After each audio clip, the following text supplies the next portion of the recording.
All right, so if you're learning web development, if you know HTML, CSS, or you're learning those, the next step for you is going to be to learn jQuery. jQuery is the easiest and most popular JavaScript library. So if you want to start learning JavaScript, learn jQuery. Every employer I've ever worked for uses jQuery, no matter how big or how small they were.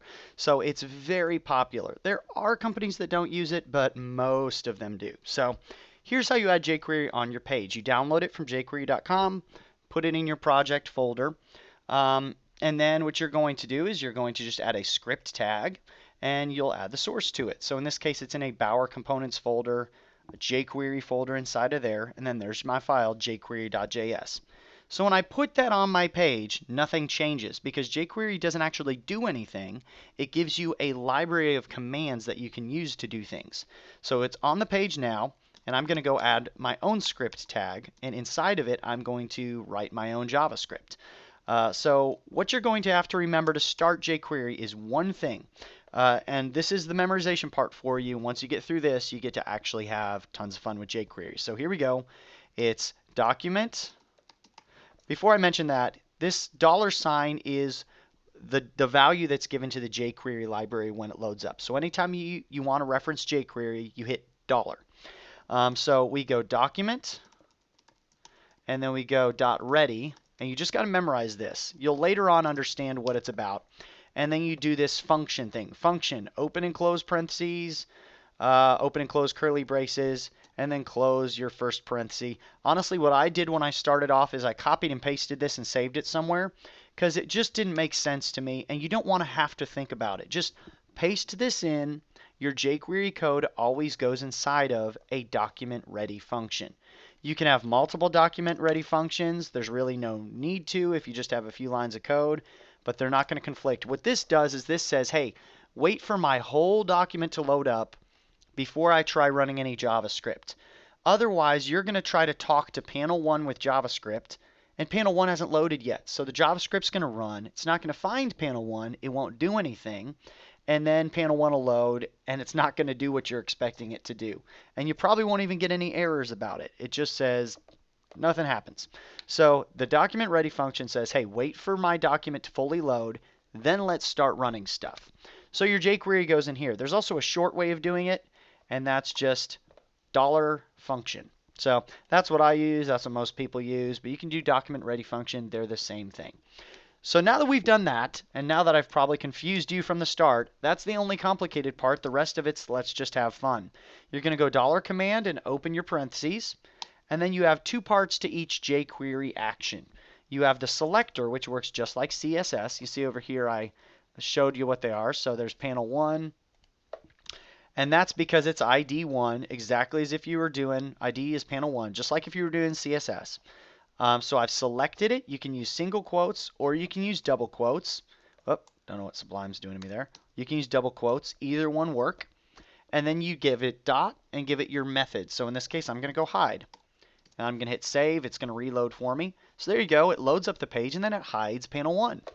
I can tell it to hide 300, which will hide over the course of 300 milliseconds. You'll see it kind of does a little animation there for me. And then it's chainable. jQuery is awesome in that you can keep chaining it as long as it's not the semicolon yet. So I can hide it and then I can show it over the course of 1 second. So it hides fast and then it shows slowly. And you can just keep going. You can do hide, show, hide, show. There you go, hide, show, hide, show. It's fun. jQuery is tons of fun. Another thing you can do is slide up. And just as you'd expect, it slides up and then it hides. And then you can have it slide down.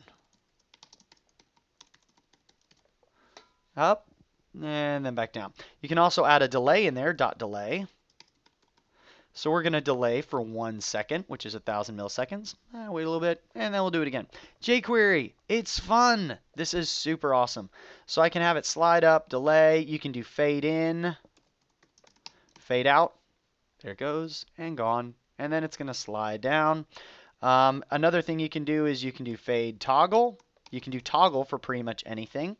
So if I do fade toggle twice, then it'll fade out since it's currently in, and then it'll fade in because it's currently out. Toggle will, well, it'll toggle. You can slide toggle, It's going to slide up, and it's going to slide back down, and then you can just do toggle if you just want it to do a hide, a show hide. So that's kind of the showing and hiding parts of jQuery. Super, super fun. You can go .css. This is where it gets a little bit more tricky. And then you give it a pair of curly braces, which are options. And you can go color, red. And then, oh, red is not defined. You have to do it in quotes. Sorry about that. There you go. And now my color became red. This one has something else overriding it, but there you go. The panel 1 gets a color of red, and then I can do a comma here. And I can go font weight. The one thing you can't do, I'll show you in a second, font weight bold. There we go.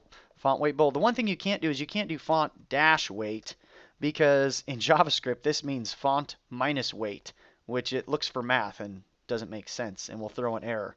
That doesn't make sense. What you can do is you can wrap that in quotes if you want to do it that way.